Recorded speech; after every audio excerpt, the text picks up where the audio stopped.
Hello, good evening. Good evening, everyone.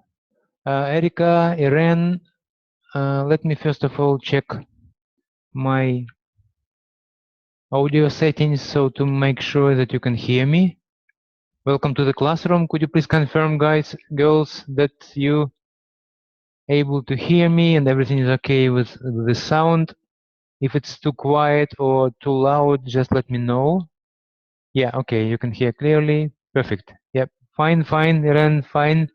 Erika, yeah, we'll see who else is gonna join because I haven't made lots of announcements, but yeah, there were some busy days, but I think today who were quick enough. I think I have like 7 or 8 people to who registered for the webinar, and we'll see how many will come. So yeah, perfect that you can hear me. I already started recording. Could you please also confirm that you could see the screen? And right now, let me just move a little bit forward. So you're supposed to see conversational reframing patterns. The first 7, which we are going through. Actually, we are going in a slow-paced manner to be more detailed. Okay, you could see. Okay, great. So let me just use my drawing tools. I'm trying every time to use everything what I have, just to have that habit of using. So let's see, I'm gonna pick up some thick, and let's say that particular, yeah. So we covered already the first 5 reframing patterns: intention, redefine, consequence, chunk down, chunk up, and last webinar, last Thursday, we were working on a chunk down, chunk up. I hope you remember that. So actually, today I was planning to do change frame size and analogy. Well, let's start from analogy. It seems like more or less supposed to be like easy to understand reframing pattern. So could you please tell me in your own words, what is analogy? Again, I'm not asking you to provide any particular kind of precise definition, but how you would explain to someone who doesn't know what analogy is. So what is analogy? I'll give you 2 minutes and try to put it in words.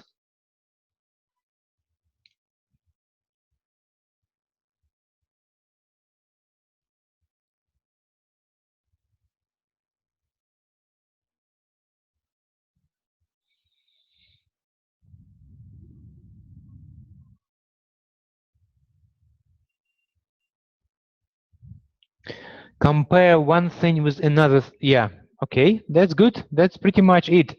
One thing with another one. Yeah, and those things could be totally from 2 different kind of realities, I would say, or completely. It could be image, it could be symbol, or it could be analogy like related to functions. For example, give me please example of any particular analogy. Yeah? What could be the analogies? For example, let's say we are talking about life. Yeah, we are talking about life, and sometimes, I mean, I use certain particular analogies to explain some aspects of life in order to make it kind of clear what do I mean. For example, when we talk about life, sometimes with my clients I'm talking when we talk about planning things, and when they try to plan like in a detailed manner, or plans like for much ahead in time. It's like long-term plans. And usually I give them analogy of the river. And by river, I mean, I usually say, well, guys, no, let's imagine that there is a river. And let's say that your life is kind of river-like. What does it mean? Does the river go straight as a straight line? No, it turns. Yeah, it turns all the time, and because it turns, you cannot really see far away. You could see the river up to the point when it turns. So of course you could make plans, where to stop and so on, maybe. But please make sure that the piece of the river which you right now observable, of course it's easier to plan. But what happens next, you don't even know, because when you get to that point of turn, then you're going to have completely different perspective. Then it's going to be easier for you to plan next period. So I would say that, of course, you could have a long-term plans. It's a good stuff. But please do not try to be like completely precise and detailed with those long-term, because uh, because as a river, the life will make some amendments, and you're gonna readjust your plans after you pass the first step, yeah? The visible part. Because when you turn it, you're like, oh wow, now I see where it goes. Actually, it's turned in a now I have totally different perspective. Maybe again I need to readjust my plans. So it's good to have maybe precise plan, like a short term and long term, maybe a little bit vague, maybe with some room, for adjustments, because it's gonna be just adjusted, most probably. So does it make a little bit clear when I'm referring to the life planning and comparing it with the river, guys? Does it make sense? Alexandra, good evening. Welcome to the classroom. Right now we are discussing the analogy pattern number 7. You see that in the list of reframing patterns, how to use analogy in coaching. And I give right now Irene and Erica some example when I'm using, for example, the analogy. I'm comparing life and life planning with the river. So that's what one of the examples of analogy I usually use. Yeah. And well, river, it means that the river is turning all the time, and you could plan something easily on the visible part of the river, but you really don't know what you're gonna see after you reach the point of turn. So to plan there, it's a little bit tricky. You need to give lots of room for that kind of planning, because you really don't know what's gonna be there. Maybe after turn there will be waterfall. Maybe you need to have, who knows. Yeah, I mean, it's so better to plan something precisely on the first period of visible part of the journey, and after turn maybe you could have more precise plans for the next part. Yeah, so long-term plans usually kind of need to be adjusted, yeah, along the way. Okay, so that's what we'll be playing today. Yeah. Let's play some kind of game. For example, what if every one of you, Alexandra, Erica, Irene, you could give me some kind of topic which, let's say, you are discussing with your client. For example, I told you that with my client we were talking about life planning kind of issue, yeah, plans and life. Could you please provide some kind of topics which you would be working, or maybe you were working with some of the clients? I need just a little bit of kind of pool of topics so we could play with it. Irene, the fortune is like the waves of the ocean, comes and goes, sometimes regular, sometimes not. We need to learn to surf. Yeah, that's beautiful. Actually, it's one of the things which I also need to discuss, because sometimes we could say it's a metaphor, and sometimes we could say it's analogy. And I would like really to play with that also. I mean, where is the metaphor? Where is analogy? Is it the same? It's not the same. So I will be asking, we will be discussing that as well. But as for now, let's it doesn't matter really, because when it comes like to poetic and very vivid kind of it probably crossing the line into the metaphor, but yeah, it's pretty much kind of overlapping area. So right now, let's not go to the details.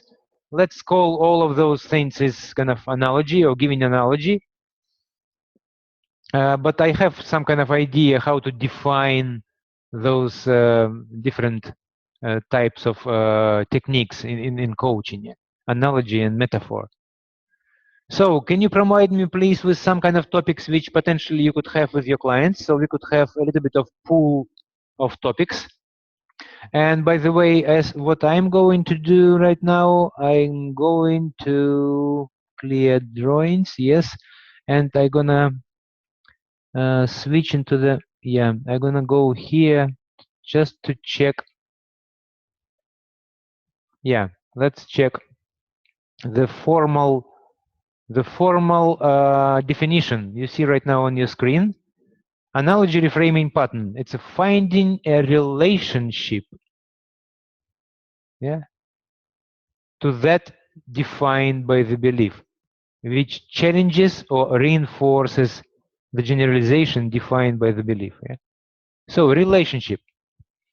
Analogy is more, I would say, narrow. They need to highlight and kind of spot and catch one particular relationship. So when this, for example, when I was comparing life with the river, it's a relationship, life and river. I was taking just in many ways, life and river would not coincide. But I would like to discuss one particular kind of feature of the life, like a turning points, yeah, and how much you could plan. I mean, so that particular element, I could find analogy through the river, yeah?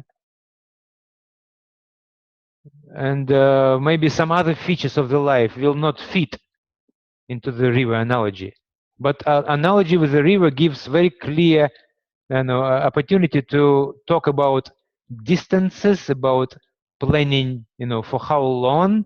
It gives a very nice kind of comparison with the turning, yeah. So that's why river works very well for that particular features of the life, yeah. So guys, I don't see any topics. Can you provide me some kind of topics? I'm sure you had lots of sessions with the clients. So what do you discuss with the clients? And the metaphor does not need the one term of comparison. For example, Alex is a lion as an entrepreneur. Okay, okay, all right. Okay, that's true. One term, yeah, of comparison. The metaphor is multi-layered usually and very vivid and going into the poetic imagination and so on and so on. Analogy could be very simplistic. It's almost like one particular feature and one particular detail, yeah? But they are overlapping. Example, guys, take a look on the screen. For example, if someone, if we are trying to apply analogy reframing pattern to the statement, if someone said, it's hard to make money, for example. Yeah? So you see that at the top, it's hard to make money. That was a statement, and let's say we decided after some investigation, of course, after some research, after pacing, working with the client, we decided, okay, we are going to reframe that particular statement, that particular limiting belief, using analogy reframing pattern. So you see that money, we are comparing, yeah, connecting with the energy or power. Yeah? You see? So we moved from money to energy or power. If we use energy and power, we could say, well, some people say that money is kind of social representation of energy. So, for example, in order to increase your body's energy, you can choose to exercise, and it's going to be maybe hard way, or to learn, breathing technique and follow kind of yoga, yoga pranayama practice. That's another way. So the point is that actually you could achieve that particular destination, like a higher energy, with many, many different ways. It's not just hard way. You see what we've done, yeah? We moved attention to our client to the analogy that, let's say that money actually can be perceived, or some people say that it's a social representation of energy. And when we talk about energy, we could already demonstrate that there are many, many other ways of increase your energy. Not necessarily running, 20 kilometers every day. It's kind of hard way. But there are a little bit easier ways, like find and regular practice breathing. So it seems like, yeah, nothing special, but the point is that we used analogy here. We are not talking about money anymore, because obviously in the area of money, our client is resisting. Somehow he has limiting belief. It's hard to make money. But moving to the energy and making our case there, he will be open to suggestion. His belief will be shaken. His frame will be widened. And that's what reframing is. That's how we used analogy in this particular statement. Okay, I see you are not coming with the topic. So in this case, let's come again. Please write down, please find the way of dealing with stress. Okay, perfect, Alexander, thank you. So we have topic. Okay, let's imagine, guys, now we have topic. Let's practice. Let me just remove drawings. So find the way of dealing with stress. So let's think, if we are working with stress, what kind of analogy you as a coach could come up with? Stress is like what? Or dealing with stress is like what? And if it's a lot to type, you could just unmute your microphone and say some kind of analogy which you would probably use if you would work with your client, and trying to use analogy reframing pattern. Yeah. It could be, Aaron, it could be like energy drain. Okay, stress, energy drain. Well, yeah, that's true. I mean, you definitely can make connection, and you could. I don't know if everyone will make a straight connection with the energy drain, because well, in my mind, for example, people would easily connect energy drain with some kind of depression, because depression looks like kind of lack of energy. It's like, yeah, the level is down and everything is gray, and that nothing is interesting, and like optimism is zero. So, but stress, well, stress is not exactly depression. It could. I mean, those areas, they don't have any particular clear borders. You could be depressed and stressed kind of at the same time. But stress, for me personally, it's more related to pressure, which people create or take in. And pressure is building. And yeah, I'm not sure if the analogy with energy is not, yeah. If you can make the case, is perfect. But let's brainstorm more. Maybe you could come up with something else. Stress, Erica. Okay, stress maybe like a rubber band.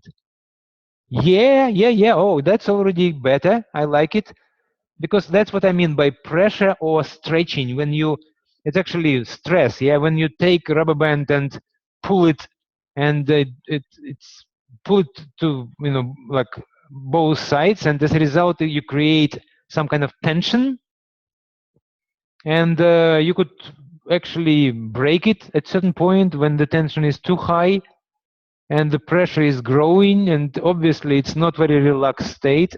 It's opposite to relaxed. Okay, good. Rubber band, perfect. Alexandra, exterior pressure that is undealable. Well, well, I will actually challenge that belief that external pressure is not, that is undealable. I think any pressure you could deal with if you know the strategy. And there are some people who are working under unbelievable external pressure, and they're handling, I don't know, those spies, and it's like incredible kind of pressure, and external, internal. It could be both. It could be very dangerous in the war situations. It could be also internal, external. I mean, it's all about strategy. If you trained, if you know how to deal with, you could deal with internal pressure or external pressure. But yeah, the strategy need to be defined. I don't think anything is undealable. I mean, I think we will find, but potentially you could find the strategy to deal with anything. But yeah, I mean, that's just one of my beliefs. Confusion or exhaustion, anxiety, or confusion or exhaustion. Okay. So far I see rubber band. That would be a good analogy. And in terms of stress, well, I would say I would use, for example, do you know that when you put the teapot on a fire, or so first you start to boil and it's hot, and then steam. That's it's the pressure inside goes so high, and so the steam goes out. So imagine that if steam is not going out, that would create enormous pressure. Yeah? When I would be, for example, if I would be discussing with my client, I could usually use that metaphor. I would say, well, imagine that you're kind of boiling water and you're not allowing steam, which is kind of accumulating, and you're not allowing that steam to go out. What will happen over time? That steam inside is going to create, and it's going to actually damage your internal world in the many powerful different ways, because the energy inside is building, and seems like you haven't found, or you don't have a strategy how to open the lid and let that steam out somehow. That would help a lot, because your body would be more relaxed, and you could get your steam out just by exercising or running or doing some physical activities or whatever. If you don't, then you could have some kind of breakdown, or you could have some issues with people around, because internal pressure is building, and you are not taking care of that. Guys, would you find that analogy kind of appropriate? Does it make sense with the stress, for example? Yeah, exactly. That's how analogy. Guys, analogy is the good stuff to use in reframing, because it's almost like they are not really talking. You're not really talking with the client about them exactly.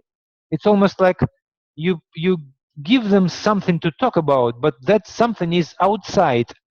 It's like you are looking, both of you and your client, looking at that, whatever analogy is, like river, or that hot pot kind of, or steaming thing, or whatever, and you could discuss it. You could see what kind of strategy you could apply, and it's easy to talk, because it seems like you are talking about something else, but at the same time, subconsciously, your client is connecting and making some conclusions what can be done. You could define strategies. You could see some nuances. You could see what can be prevent. What could be the obstacles. You could discuss already so many things, and the client would see it, easy topic for discussion, because you're discussing some kind of, it's not really their lives, it's something else. Yeah. So in many cases, analogy works as a really, really powerful reframing, tool. Okay, let's play one more, because so far Alexander come up with dealing with stress. Any other topics or limiting beliefs? Guys, could you please type something, especially Erica or Irene, so we could maybe work a little bit with something else to exercise our brain. Okay, perfect, Alexander. You are very creative today. Fear of talking in public. That's definitely. Irene, you came up with a confusion, exhaustion. That's what your topic for. Okay, perfect. So in this case, we have a few more topics.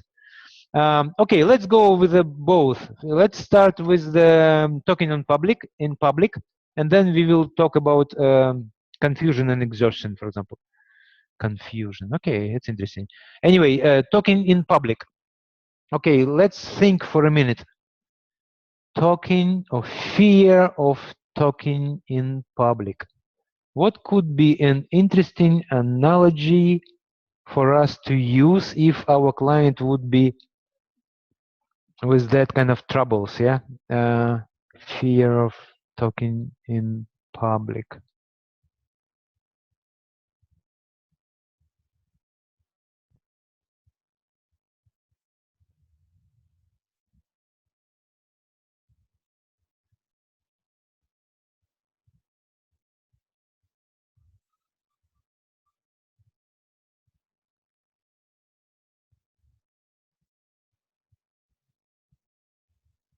Any ideas, guys? Right now I'm kind of a little bit blank, but I'm sure there are lots of options there.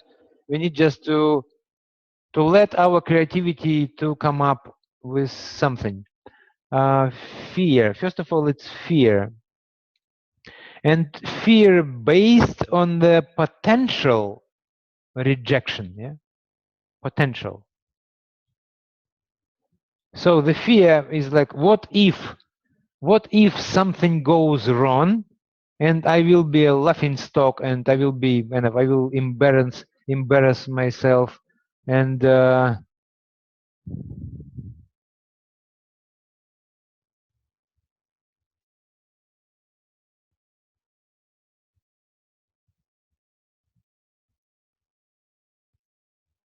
analogy with the fear of talking in public.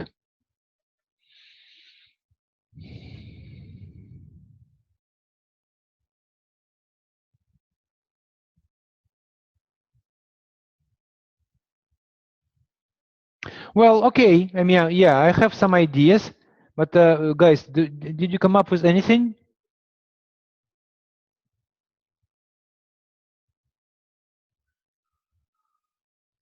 Okay, I will tell you what kind of things I have in my mind right now. But again, I mean, I'm sure there are many, but it's not always kind of easy to come. That's why we need to practice that, because all those reframing patterns, they are kind of theoretically quite clear. But the point is that if you're not training our mind, it's not obvious. Caroline, good evening. Welcome to the classroom. Actually, maybe you can help us, because we are talking about what kind of analogy you could come up as a coach when you are working with a client who has fear talking in public. Well, I so far I came up with one thing. It's not exactly analogy. I would tell to my client, for example, like this. Well, of course, when you are talking in public, you would like to avoid certain things, and the fear comes from your attempt to avoid potential embarrassment, or that when you will be judged, the danger is like you are judged by so many people, and it's also very overwhelming when you have a lot of faces around you. So imagine that every time when you talk, every time when you, like, let's say when you talk 2, 3, 4, 5 sentences, you look and focus just on one particular person. And the point is that I am, in terms of analogy, I would like just to use that opportunity to focus, because when you are talking with the crowd and not focusing on anyone in particular, that creates a huge kind of overwhelming, because you really cannot connect. You don't know where you are, where you are addressing your kind of your words. Yeah. But if you find one particular person in that crowd, one particular face, I don't know, the closest one in the first row or whatever, and direct attention to that person's eyes, and deliver 1, 2, 3, 4 sentences to that particular person, well, you will be not talking with the client, with the crowd. Yeah, you will be talking just to one person. Can you talk with one person? Okay, it's not exactly analogy, it's kind of hybrid, because what I also did here is the chunk down type of reframing. Yeah, I chunked the crowd to talking with one particular person, which is not supposed to be overwhelming anymore, because after 2, 3 sentences you could switch your gaze to some other person who is maybe, I don't know, 10, 15 meters on the right, and as soon as you fix that eyes there, you talk with that person. And that's how you will be, yeah, with a chunk down, you will not anymore be talking with a crowd. And one more thing, you could pick up actually very friendly person, not just any kind of person, but from that crowd you pick up the most friendly one, smiling one, and talk with them for 2, 3 sentences when you are doing your presentation. Actually, it become very friendly and nice talk with one person. So again, it's not precisely kind of analogy, but it's close. Yeah, at least it was reframing, and partially it's a chunk down kind of type of reframing. Yeah? Guys, any ideas? Maybe you, while I was giving you my idea, maybe you come up with some analogy related to talking in public.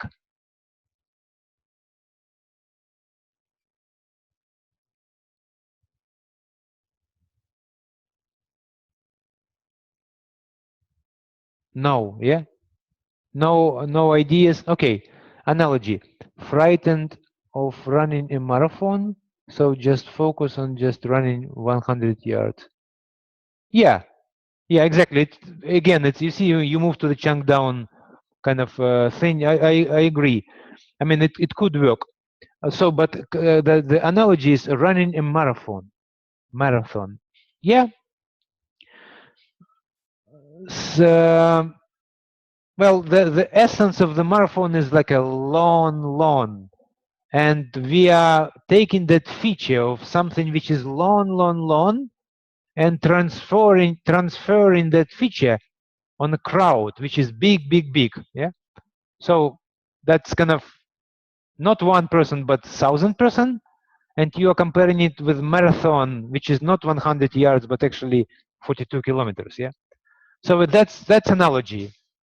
And then you say, well, I mean, can you run 100 yards? Yeah, and then again another 100 yards. So let's see what you could do with that crowd.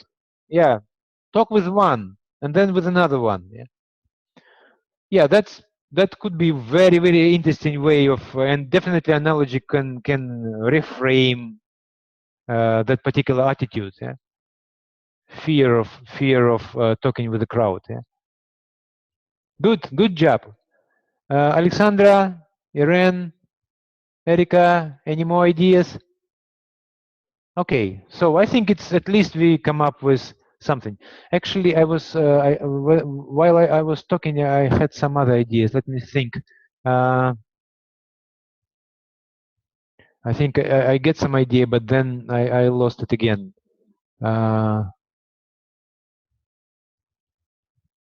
Yeah, okay. Well, if I remember, I will tell you. So we wanted to have one more thing. Let's say confusion or exhaustion. So what kind of analogy we could put on a table with our client if we are discussing being exhausted or being confused? I mean, you could choose that one or that one.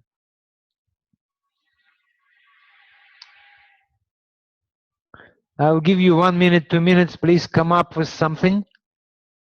Exhausted or confused?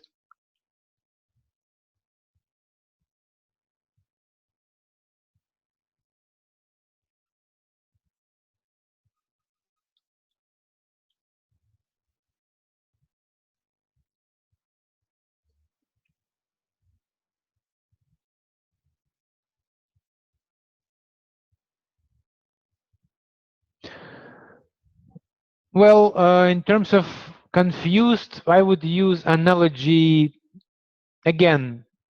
I would say, well, it's interesting. You're confused, huh? What does it really mean to be confused? For example, when you are learning something new, usually you are not able to make any connections in the beginning. Actually, the state of confusion is very similar to the state of learning something new. Because when you really learn something new, it means that there are no connections. Actually, that particular state of slight disorientation and confusion, because you cannot really connect stuff together, not yet. Imagine or remember how you learn new language. I mean, yeah, it's like, well, try to speak that new language. It's a little bit of like feeling uncomfortable and slightly confused, and you would like to express yourself, but it's not quite clear. You don't remember words. You don't know how to connect them. You don't know how to change them independent. It's like a permanent confusion. What that confusion would mean? Actually, it means very simple thing. You stepped in the area of learning. Welcome. And it's beautiful. Actually, it's nice because learning, it's really adventure. And after a while, that confusion will subside and you're going to get some kind of new knowledge, yeah, or new skill. So you could connect in your client's mind confusion, offering analogy of learning. Because in learning, confusion is the part. So guys, does it make sense? For example, okay, let me see. Confused, like an assault of words. Let me see. You already come up with something. Confused, like an assault of words or mind chatting. Assault of words. Well, yeah, assault of words or mind chatting is not necessarily confusion. Mind chatting, mind. No, yeah, well, chatting, it depends on, because you could chat in a very kind of methodological way, and then there will be no confusion. Like mind chatting is not necessarily creates confusion. It could be, for example, if I work on some particular kind of topic, I could talk in my mind, but that talk could be very methodological and very logical and actually giving you results. So it's not necessarily mind talk is the chatting. So analogy is supposed to be some kind of some particular feature which helps you. Let's see what else for confused, like wanting to drive and not have GPS or map. Yeah. Okay, that's good. So let's say you want to drive, but you don't know where. It's kind of, well, yeah, it is kind of confusion because you don't have a map. Imagine you are somewhere in an unknown city. I don't know, and you are driving and you have no map. You have just some kind of address. It could create quite a confusion. You don't know where to turn. You don't know where to go. And yeah, it's a good analogy.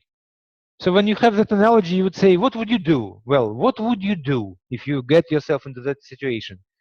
And client could say, well, I would probably stop near to some hotel and go to concierge and ask for the map. Wow, that's a nice strategy, huh? When you are driving. What would it mean in real life when you are confused that you would like to stop near to the hotel and ask concierge? Well, probably to ask for some help or advice from professionals. Yeah, that's a nice way to deal with confusion. Or ask for advice from people who were in a similar situation. That would be analogy of stopping near to hotel and ask for the map. That's nice. You see, we are talking about kind of, analogy, but it gives already some, it produces already some kind of interesting solutions and so on and so on. So it makes it so much more interesting to talk with the client when you use analogy. It's really brilliant, kind of very nice way to reframe. Okay, let me see. I think you typed something else. Let me just scroll down. I lost my way. Like that. So in an area of exploration or time to seek help. Yeah, exactly. Okay, guys, is it more or less clear what analogy is and why we are using it and how to use it? If you have any questions, please ask me. If not, let's move to another reframing pattern, because I need first clear. Okay, Caroline is clear. Yep, Alexandra, thank you. So again, guys, the point is to practice and practice and practice and practice, because it's not really not obvious and not every time so easy to come up with. But if you practice it long enough, if you say, let's say like this, every coaching session for next, I don't know, 2 weeks, I will try to come up at least with one analogy or metaphor and see what will happen. So just, guys, trying and using it, that's the only way to become more proficient. Because theoretically, every single reframing pattern here is kind of okay. You understand. It's not rocket science, yeah? It's like, okay, yeah, analogy. So, but you see that maybe you're not using it at all, or very rare. And the question is why? Because it's very powerful reframing pattern. So you need to practice it, okay? Okay, but at least, yeah, we tried to practice it today a little bit. So let's move back and change frame size. That was our second reframing pattern for today. And let's see first of all what is the definition. Please take a look at your screen. Re-evaluating or reinforcing the implication of the belief in the context of a longer or shorter time frame, larger number of people, or from individual point of view, or bigger or smaller perspective. You see, change frame size. It's again, please don't mix it with the chunk up, chunk down. It's kinda, but not exactly. So when, because chunk up, chunk down, we are talking about different categories. So we are talking about when the category is changing. So the quality of category is different. For example, that car, it's not the wheel of the car, yeah, or steering wheel. Car is different kind of, it's a number of different features. Yeah, you could drive it. I mean, you could not drive. It's a vehicle, yeah. But the steering wheel is just piece of something which, yeah, well, it's not going to bring you anywhere. So it doesn't have all those qualities. And here we are talking about number of people. It's still people. It's not. I don't know what happened, guys. Am I losing something?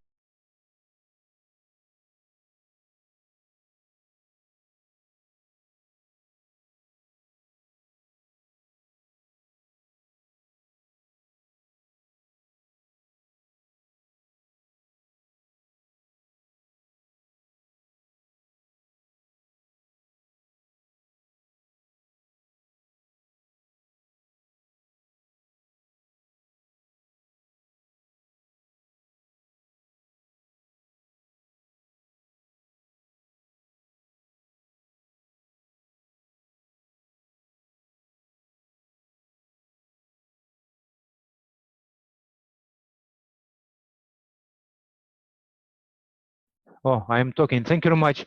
For a second, everything went black, and after resuming, I didn't even notice that my microphone was muted. So can you hear me now? Guys, could you please confirm? Because I don't know what happened. I just lost everything for a second. My screen, okay, you can hear me, Alexandra, perfect. Okay, yeah, Caroline, also, so I'm back on track then. In terms of change frame size, we are talking, we are talking about just number of people or shorter or longer time frame, people or time. As you can see, by accident, my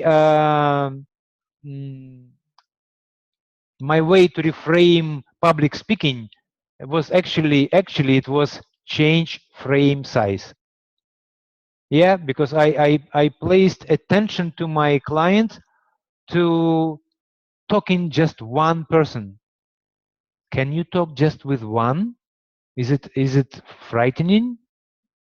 Yeah, so do that. I mean, that's, of course, it will require a little bit of training, not to pay attention that there are kind of, 1,000 more people around. It does require a little bit of training, but still, the attempt, to reframe and bring attention to the client that he can talk just with one person, it's a change frame size type of reframing. So let's see example here. I think we're supposed to have some kind of example. For example,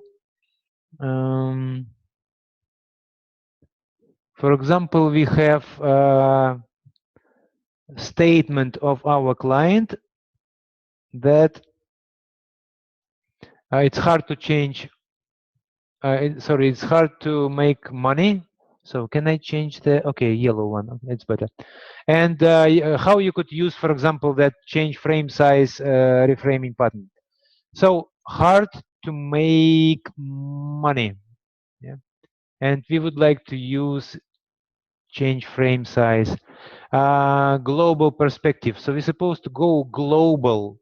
Like, for example, I hope you're aware that there are very different levels of hard. So we are taking the hard and talk about that there are different levels of how hard it could be. When people are kind of in China, for example, or Africa, working 14 hours per day to get a plate of rice and have a place to sleep, it's probably a different level of hard work. Yeah, and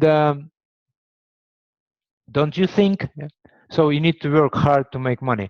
Well, again, I'm not really right now discussing how successful that particular statement is, comparing, but the point is that we are moving and we are changing to the more number of people in this case, yeah, because we are moving to China and people who are working 14 hours per day. So as a result, the person could feel that, okay, from global perspective, his hard work maybe is not as hard as for, maybe millions and millions of other people. So comparison to the bigger number and going global, yeah, could work with some people. Yeah. So that's a one way. Yeah? Let's come up. Oh, we have some examples. So let's say I'm gonna just clear our drawing because we don't need to come up with new examples again. For example, we talked about public speaking. We talked about being confused. Yeah. So pick up, for example. Let's talk about being confused, and let's try. Can we bring change frame size if we use that particular topic, being confused? Of course, right now it's a little bit difficult because being confused is the topic of coaching conversation, but it would be nice to work with some particular limiting belief, like precise statement about confusion, because confused is just a state, and yeah, some patterns require something like a precision of words in order to apply reframing. So we used topics in the previous reframing patterns because analogy, it's okay. Analogy we could come up just using the topics. But can we guys come up with some more precise? Irene, confusion was your topic. Could you please come up with some limiting belief, like more precise type of statement in relation to confusion? And we worked also in the beginning. What kind of topic was that? I think Alexander come up with. It's I forgot what. The fear of public. Oh, fear of public speaking, for example. Let's say the person could say, I'm not a good speaker, or I hate to speak publicly, or something. Probably that's going to be more or less some kind of limiting belief or related to, or he could say that I feel uncomfortable. I'm really bad at public speaking. That could be probably limiting belief. So, guys, right now you have two topics here: being confused or public speaking issue. Could you please think and try to come up with some change frame size reframing pattern? Choose whatever you prefer and see if you could apply kind of global perspective, change number of people in the frame or time, longer, shorter, and see if you could change perception of that particular limiting belief. I'll give you, I don't know, 2-3 minutes. Let's think together. I also don't know. It's always a kind of mind exercise. That reframing is a really interesting mind exercise. That's why it really needs some practice. Okay. I'm thinking.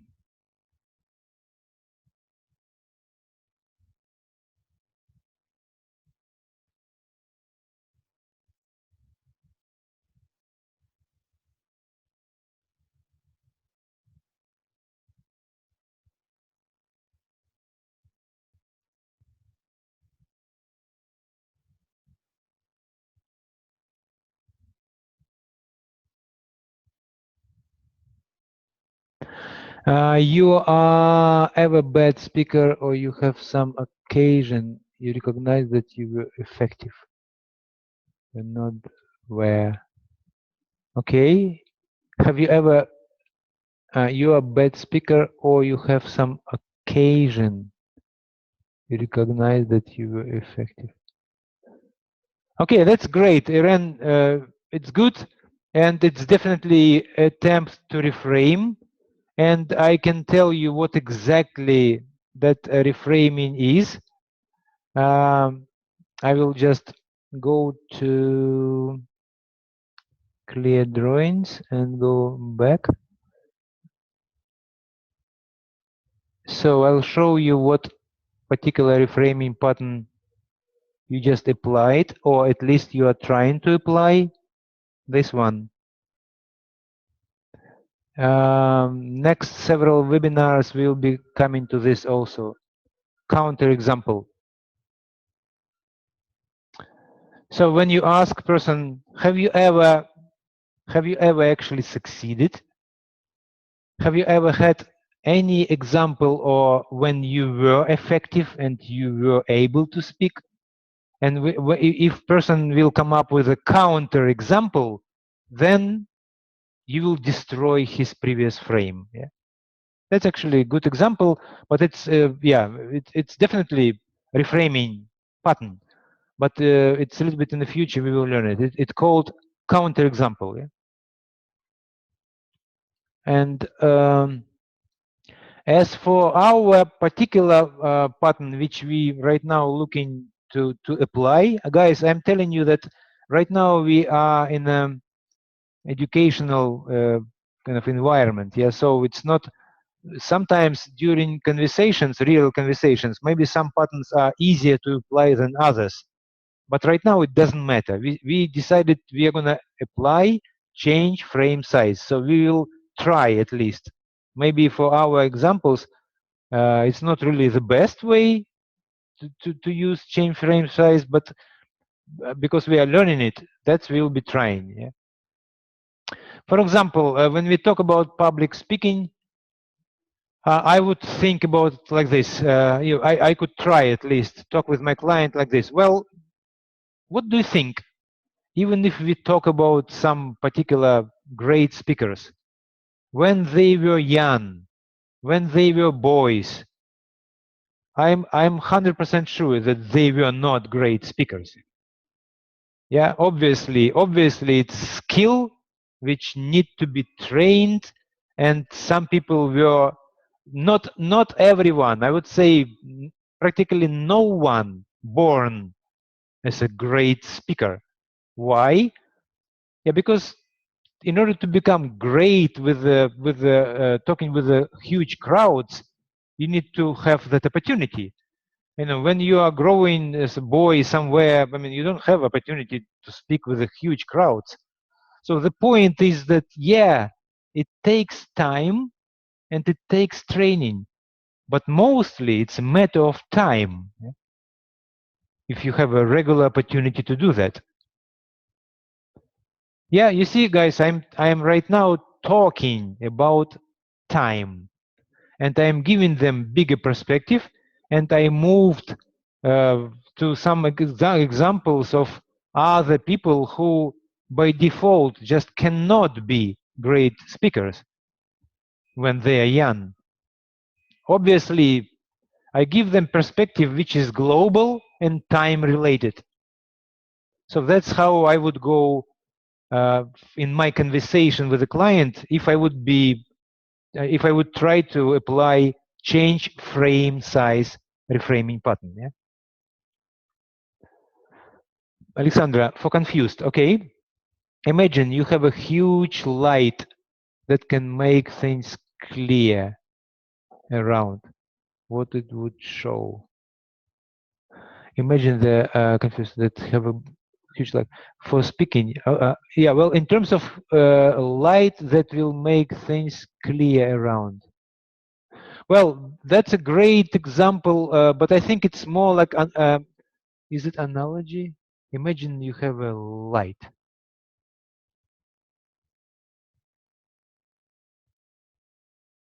Well, I think it's analogy. I think it's belongs. I don't think it's a frame size. You haven't increased number of people, and you haven't touched any time-related things. Okay, let me see. For speaking in front of people, if you would speak in front of kindergarten class. Okay, kindergarten class. Okay, that's actually cute. I need to think what kind of reframing is that. It's like you are diminishing the importance, because children, you cannot really expect, you have a different attitude towards children. Kindergarten class, yeah, kind of, it could be change frame size, because to be honest, if we are talking about huge, like a serious public speaking, and then just a kindergarten class, I mean, it's, I don't know, 10 kids, that actually, that's the second one I would consider as a change frame size, because you just shrunk to not just small amount of people, but actually different type of people. That's so I believe it's not just change frame size, you applied some other reframing patterns which I need to think about. I think you are doing a little bit of kind of redefine pattern as well, because you are switching from talking with people to talking with children. I think it's partially redefined because you moved, you just switched to different category of people. Yeah? But anyway, right now we are just analyzing, what you do and how you could do stuff. It's good stuff. In terms of confused, I'm not sure if it was a change frame size, because I don't see number of people, and I don't see. Yeah, Erica, I understand. Perfect. So, and we already practically finished. So, guys, if it's more or less clear what change frame size and analogy patterns are, could you please say yes, it's clear? And in this case, we could finish our topic for today. Okay, we'll think about it. But yeah, okay. Of course, we need to think about it because it's not obvious. It's not all the time automatically goes. But next time we will actually practice already. I plan next webinar. We're gonna practice the whole first 7. So you see that now we could already, after last 4 webinars, we already can apply. I would like to have a real sessions where you could try to apply all of them, or at least in some combinations. That would be lots of fun. Or you could have a session, and then we could tell you other people supposed to listen to, and then tell exactly what kind of reframing patterns have you used. That would be a really interesting thing to do. Okay? That's going to be doing next Thursday. Practical application of first 7 reframing patterns. So thank you very much, Irene, Caroline, Alexandra, for getting in, and see you next week. And Caroline, I don't know if you noticed, but I sent you already invitation to Trello.